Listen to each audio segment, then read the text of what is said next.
We want that feeling of finding a corner of the universe that you'll fall in love with and where you want to settle down and build your home. So, Planet Tech. They've clearly done a lot with this. It's looking really solid. And I think everybody was pretty impressed by like what they showed us during this showcase. But as is the case, the developers are not sitting around after this kind of thing. We actually have a couple of updates here from the lead man working on Genesis Planet Tech and the rendering engines stuff overall, Ali Brown. He's been answering a few questions here on Spectrum. There were 3 questions that were asked around Genesis, and Ali Brown had answers for all of them, so I'll give you guys a little read through here of what he had to say. First was a question regarding Nyx 1. They're basically asking, how are you couching the fact that Nyx is such a beautiful planet in the same lore that was said that it was too hard to terraform and had too little value for long-term habitation?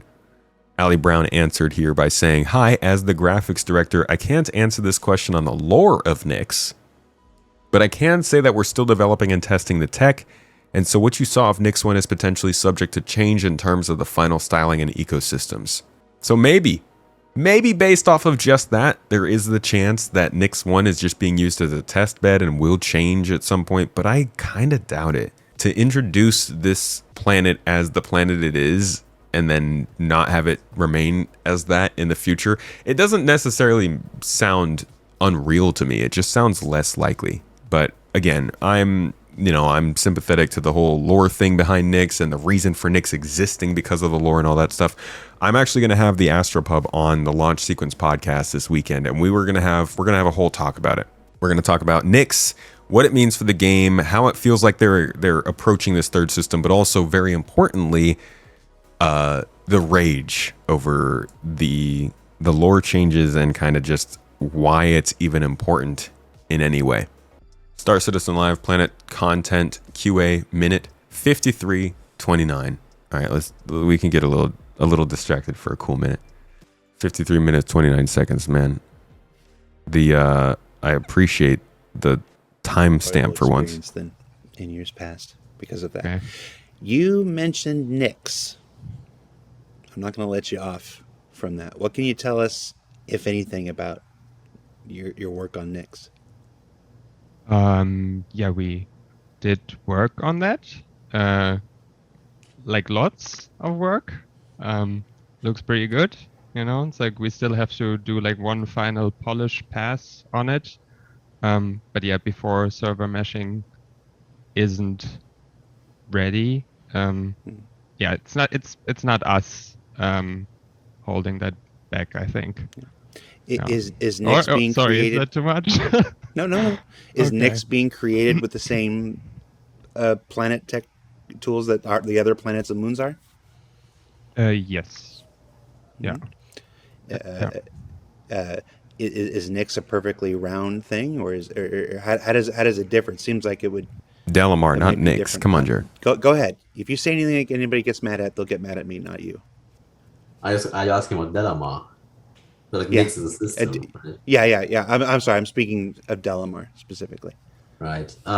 Yeah. Every now and then we get asked to see if we can't make a non-spherical planet, and we try, and then something breaks horribly, and then we say we can't. So I think it's going to be a little bit less spherical than it is right now, and it was Delamar was before. But it's not going to look like a potato, unfortunately. Not with that attitude. Yeah. So the Planet Tech team, folks, felt like their work was pretty much done on the planets back then. And clearly somebody else came in and said, no, it's not. You know what? In that case, don't trust the things that the lower down devs say.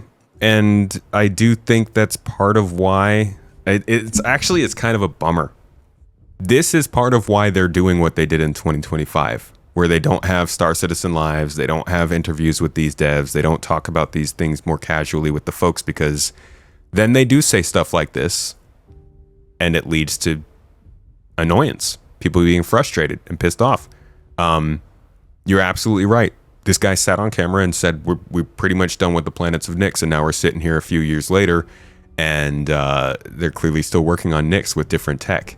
So the question at that point is, would you prefer if the devs said what they were working on like this on camera and were potentially wrong? Or would you prefer if CIG did what they're doing this year in 2025 and just don't share any of it until the point when they're ready and they're not wrong? Personally, I like having them in front of camera to say this stuff. It does lead to us having things that we can get disappointed in when they don't meet those goals.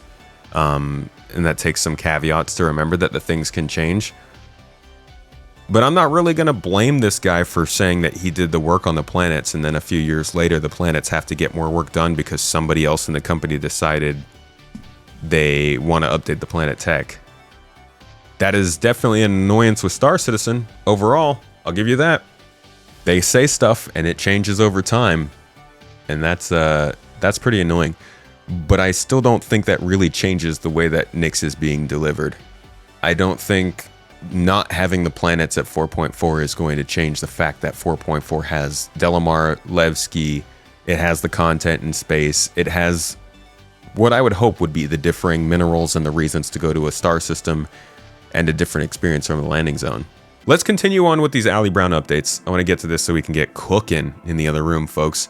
There was another question. There are several questions, actually. Somebody asked here, are you confident that Genesis can be used to make R-Corp look different? Roads, are there any progress on getting roads into the game? Farmlands, how about that? And what will happen if I crash a large ship into the woods? Ali Brown answers in order.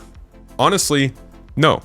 It's been designed to build worlds from natural rule sets, grass and stuff, but most of it isn't applicable to R-Corp.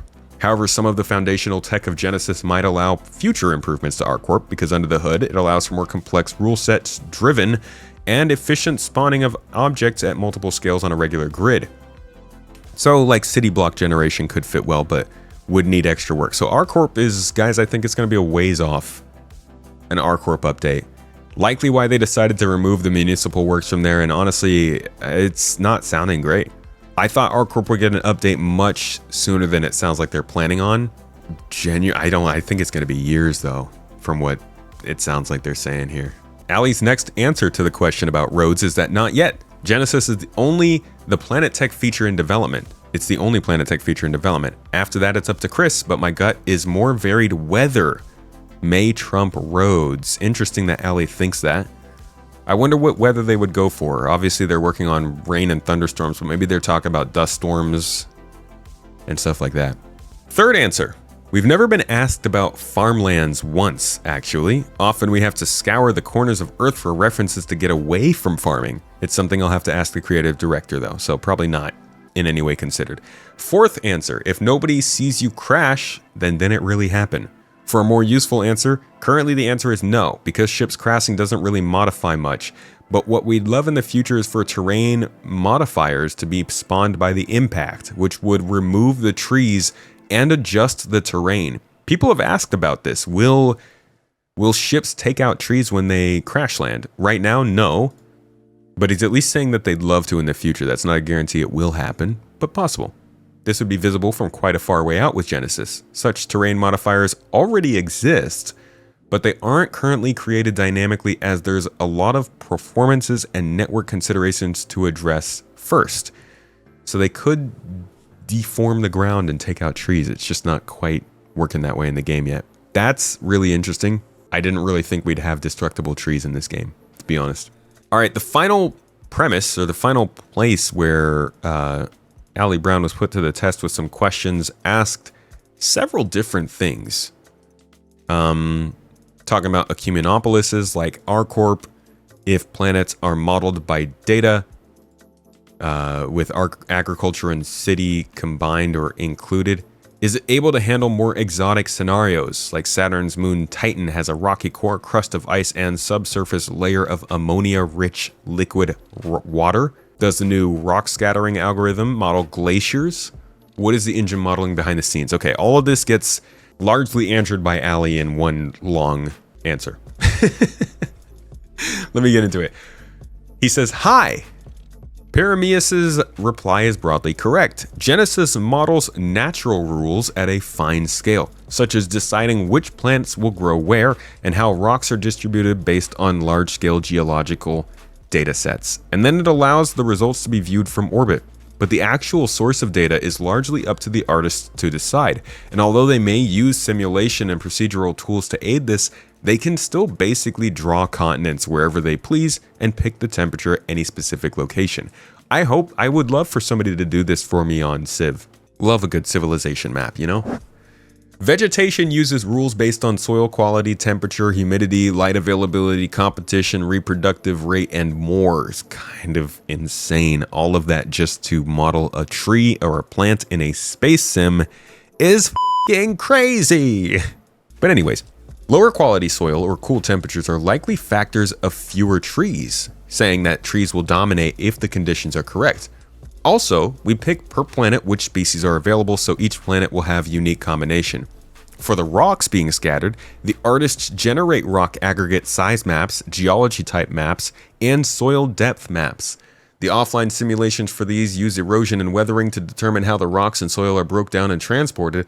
The runtime algorithm then combines these data sets procedurally and scatters the rocks based on the combined results. So, rocks are going to scatter differently. Listen, there's a lot that we're going to discover about Genesis, probably when it comes out. They can only show us and tell us about so much, but I am very excited to get into the game whenever they do drop Nyx 1 in and get a better idea of how differently the planet creation works with a one-to-one comparison to the planets in Pyro, which are the most recent versions they've made. I think getting to see that side by side is actually going to lead to a lot more appreciation of what they've done with Genesis. But folks, that's about it. That's what we know for Planet Tech. There's a little update for you. Follow up to CitizenCon.